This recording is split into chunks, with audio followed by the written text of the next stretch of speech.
వికారాబాద్ జిల్లా తాండూరుకి మరో బస్సుకి సంబంధించి పెను ప్రమాదం తప్పిందనే చెప్పొచ్చు. నా వెనకాల ఏదైతే బస్సు కనిపిస్తుందో ఇక్కడ మనం చూడొచ్చు మహబూబ్ నగర్ అని కూడా కనిపిస్తుంది. వయా కొడంగల్ అనేది కూడా ఈ బస్సుకి ఒక్కసారిగా పైన తాండూరు టు మహబూబ్ నగర్ అనేది కూడా మనకు కనిపిస్తుంది. బస్సు ఒక్కసారిగా డ్రైవర్ ఈ బస్సుకి సంబంధించి ఏదైతే ప్రమాదం జరుగుతుందని గమనించి వెంటనే ఇక్కడ ఒక్కసారిగా అయితే బస్సు ఆపేయడం జరిగిందని చెప్పొచ్చు. దీంట్లో దాదాపుగా 40 మంది ప్రయాణికులు ఉన్నట్టుగా అయితే డ్రైవర్ కూడా చెప్తున్నాడు. అసలు ఏం జరిగింది, ఎందుకని బస్సును ఆపేయాల్సి వచ్చింది, ముందుగానే వచ్చిన ఆ ప్రమాదం ఏంటనే విషయాలు కూడా ఒకసారి డ్రైవర్తో మాట్లాడే ప్రయత్నం చేద్దాం. అంతకంటే ముందు ఈ బస్సుకు సంబంధించి కింద వర్క్ కూడా జరుగుతుంది. ఇక్కడ మనం చూడొచ్చు చాలా క్లియర్గా కింద ఏదైతే బ్రేక్ అంటే స్టీరింగ్ ఉందో అది లూజ్ అయిపోవడం వల్ల ఒక్కసారిగా అది గమనించి డ్రైవర్ బస్సు ఆపేసి బస్సులో ఉన్న ప్రయాణికులందరినీ కూడా కిందకి దింపి వేరే బస్సు అయితే ఎక్కించడం జరిగింది. ఇప్పుడు చూస్తున్నాం ఏదైతే రాడ్డు కిందకి పడిపోయిందో ఆ బస్సు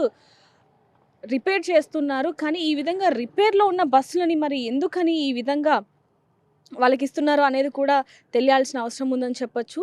ఫిట్టింగ్ లేని బస్సులే ఎక్కువగా ఇలాంటి ప్రమాదాలకి బారిన పడి గతంలో కూడా జరిగిన ఎన్నో యాక్సిడెంట్ని కూడా మనం చూడడం జరిగింది. కొద్ది రోజుల ముందు కూడా ఒక బస్సు జరిగిన దుర్ఘటన మనం చూసాం. దాంట్లో దాదాపు 21 మంది మరణించడం కూడా జరిగింది. అందులో చిన్నపిల్లలు కూడా ఉన్నారు. దీనికి సంబంధించి ఇప్పుడు మనతో మాట్లాడడానికి బస్సు డ్రైవర్ కూడా మనతో ఉన్నారు. ఒకసారి వారితో కూడా మాట్లాడదాం. అన్న అసలు ఏం జరిగిందన్న? ఏం వచ్చినా రన్నింగ్లో వస్తున్నా, ఇక్కడ లక్ష్మీపూర్ కాడ ఒక 5 మంది ఎక్కిరు. నాకు అనుమానం వచ్చింది, స్టీరింగ్ ఇది ప్లే అయింది, నట్టు లూజ్ అయింది. కిందికి చూసిన నట్టు లూజ్ అయింది. నట్టు లూజ్ కాగా నాకు అనుమానం వచ్చి బండి బ్రేక్ చేసేసిన, ఆపేసిన. ఉన్న మందిని వేరే బస్కి ఎక్కి తొలిసిన. అన్న ఈ మధ్య ఎక్కువగా బస్సులు ఫిట్టింగ్ లేని బస్సులు ఎక్కువగా ఉన్నాయి అనేది వాస్తవమేనా? ఇక అది ఉన్నాయా లేదనేది అది మెకానిక్ లోపల డిపోలో చేసే పని పట్టుంటుంది మేడం, మాకు ఏం తెలుసు అంతా. అంటే ఎంతమంది ప్రయాణికులు ఉన్నారు ఇక్కడ? ఆడవాళ్ళు ఎంతమంది ఉన్నారు, మగవాళ్ళు ఎంతమంది ఉన్నారు? ఎంతమంది అని లేడీస్ అన్నీ ఎంచుకోలేదు మేడం, 40 మంది ఉన్నారు అంతే. 40 మంది. 40 మంది. అంటే మీకు ఎక్కడ డౌట్ వచ్చింది అసలు? సైకిల్ దగ్గర డౌట్ వచ్చింది నాకు. స్టీరింగ్ అప్పుడు ఇది అయినప్పుడు బండి బ్రేక్ చేసిన, కిందికి వంగి చూస్తే నట్టు లూజ్ అయింది, ఆపేసిన. అంటే ఆ రాడ్డు కూడా కిందకి పడిపోయింది కదా? రాడు కిందికి పడ్డది, కిందికి అందుకే ఆపేసిన. ఇక అంటే ఈ మధ్య తరచుగా బస్సు ప్రమాదాలు జరుగుతున్నాయి కదా, అవి మీరు వింటున్నప్పుడు అసలు ఏమనిపిస్తూ ఉంటుంది ఒక డ్రైవర్గా? మాకైతే బాధ అనిపిస్తుంది మేడం. అదైతే మాకైతే బాధ అనిపిస్తుంది. మన యాక్సిడెంట్ అయ్యి మందులు చచ్చిపోకూడదు, మాకు కూడా బాధ అనిపిస్తుంది. అంటే ఎక్కువగా ఈ వికారాబాద్ తాండూర్ ఈ రోడ్లలోనే ఎక్కువ జరుగుతున్నాయి కాబట్టి అవి విన్నప్పుడు మీరు కూడా అంటే చాలా జాగ్రత్తగా డ్రైవ్ చేస్తూ ఉంటారు. మరి కొంతమంది డ్రైవర్లు అయితే ఫోన్లు చూసుకోవడం, డబ్బులు లెక్క పెట్టుకొని ఇలా కూడా డ్రైవ్ చేస్తారు కదా, మంది ఉంటారు మేడం. ఏమైనా చెప్తూ ఉంటారా దీనికి సంబంధించి? మీకు ట్రైనింగ్ ఇవ్వడం కానీ ఏం చెప్తారు మేడం? ఏం లేదు, మాకైతే ఇక ట్రైనింగ్ ఇచ్చిన ట్రైనింగ్ పోయినా మాకు చెప్పిన విధంగా మేమైతే ఫాలో అవుతున్నాం మేడం. ఎన్ని ఇయర్స్ బాబాయ్ ఇప్పుడు మొత్తం నా ఎక్స్పీరియన్స్ 92 మేడం. 92లో డ్రైవింగ్ మోటార్ ఫీల్డ్లో. ఈ బస్సుకి ఎక్కి 16-18 ఏళ్ళు అవుతుంది. అంటే రోజు ఈ రూట్లో వెళ్తూ ఉంటారు కదా, రోడ్లు అసలు బాగాలేవు. మరి దీనికి సంబంధించి చాలా జాగ్రత్తగా వెళ్లాల్సి ఉంటుంది, మొత్తం రోడ్డు మీదనే కాన్సన్ట్రేషన్ పెట్టాల్సి ఉంటుంది. ఇబ్బంది అవుతుందా? ఇబ్బంది అవుతుంది మేడం. మరి పబ్లిక్ కూడా విపరీతం పబ్లిక్ ఎక్కుతారు, రోడ్డు బాగాలేదు, విపరీతం ఇది అవుతుంది మేడం. రోడ్డు వల్ల కూడా పబ్లిక్ కూడా 100-120 మంది ఎక్కుతారు మేడం. ఆపకపోతే రాళ్ళు తీసుకొని కొట్టడం, మమ్మల్ని గల్లవాటి కొట్టుకోవడం. ఆపకపోతే ఇప్పుడు మాకు 50 మంది 60 మంది అంటే ఆపకపోతే కొట్టడము, తిట్టకము, రాళ్ళు తీసుకొని అద్దాలు వాళ్ళు కొట్టుకోము, స్టడీ జరుగుతాయి మేడం. మాకు కెపాసిటీ ఇప్పుడు 50 మందిని ఎక్కించుకొని పోవాలని చెప్తారు, 100 మంది ఎక్కుతారు, మేము ఏం చేస్తాం మేడం చెప్పండి? అంటే ఈ బస్సు కెపాసిటీ ఎంత బాబాయ్? అసలు ఎంత మంది? 55 మంది కెపాసిటీ. దీని కెపాసిటీ 55 మంది, 100 మంది కూడా ఎక్కుతారు మేడం. ఏమైనా లేం, ఆపకపోతే మమ్మల్ని తిడతారు, కొట్టడం, అద్దాలు వాళ్ళు కొట్టడం. మస్తు జరిగినాయి మేడం, మస్తు అద్దాలు వాళ్ళు కొట్టిన, మస్తు జరిగినాయి. మేము తన్నులు కూడా తిన్నాం, అంతా అయిపోయింది. అయినా ఓపీ తీసుకొని చేస్తున్నాం మేడం. మామూలుగా కొన్ని చోట్ల కొన్ని బస్సులు చూస్తే ఇక్కడ వరకు ఏలాడుతూ ఉంటారు, మనం చూడొచ్చు.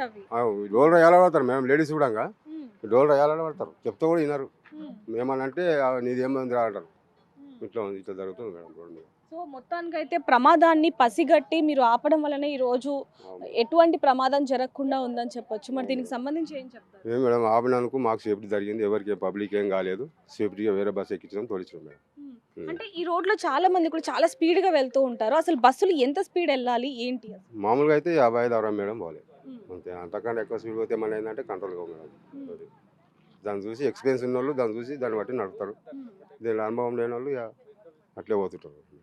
సో ఈ బస్సుకు సంబంధించి కూడా మనం చూడొచ్చు లోపల 55 మంది మాత్రమే ఈ బస్సులో ప్రయాణించాలి. అలాంటిది చాలామంది కూడా అధికంగా అంటే 55 మించి కూడా ఎక్కి ప్రాణాలు పోగొడుతున్న పరిస్థితులు కూడా మనం ఎన్నో చూస్తున్నామని చెప్పొచ్చు. దీనికి సంబంధించి మనతో పాటు మాట్లాడడానికి కండక్టర్ ఉన్నారు, వారితో మాట్లాడదాం.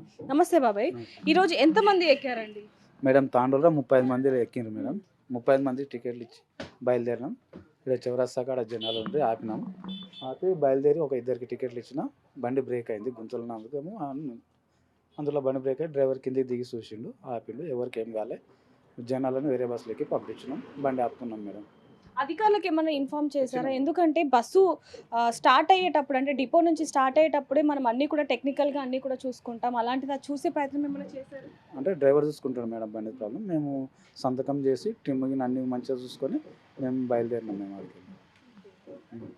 సో చూడొచ్చు, ఏదైనప్పటికీ పెను ప్రమాదం అయితే తప్పిందని చెప్పొచ్చు. గతంలో జరిగిన ఎన్నో ఘటనలు కూడా డ్రైవర్ ఆ దృష్టిలో పెట్టుకొని ఏదో తేడా కొడుతుంది, బ్రేక్ కూడా సరిగా లేదు, అలాగే స్టీరింగ్ కూడా చాలా లూజ్ ఉందని చెప్పి గమనించి సైడ్కి ఆపి చూడడం వలన ఈ పెను ప్రమాదం తప్పిందని చెప్పొచ్చు. ఏదైనప్పటికీ బస్సు నుంచి అంటే డిపో నుంచి బస్సు ఎప్పుడైతే స్టార్ట్ అవుతుందో ఖచ్చితంగా బస్సు కండిషన్ ఎలా ఉంది, బ్రేక్స్ ఎలా ఉన్నాయి, స్టీరింగ్ ఎలా ఉంది అనేది మాత్రం చూసుకోవాలి. ఖచ్చితంగా చూసుకొని ప్రయాణికులని ఎక్కించుకోవాలి అనేది మాత్రం ఇక్కడ మనకి చాలా క్లియర్గా తెలుస్తుందని చెప్పొచ్చు. మరిన్ని వార్తల కోసం చూస్తూనే ఉండండి బిగ్ టీవీ. కెమెరామ్యాన్ నరసింహతో రిపోర్టర్ దేవిక, తాండూరు.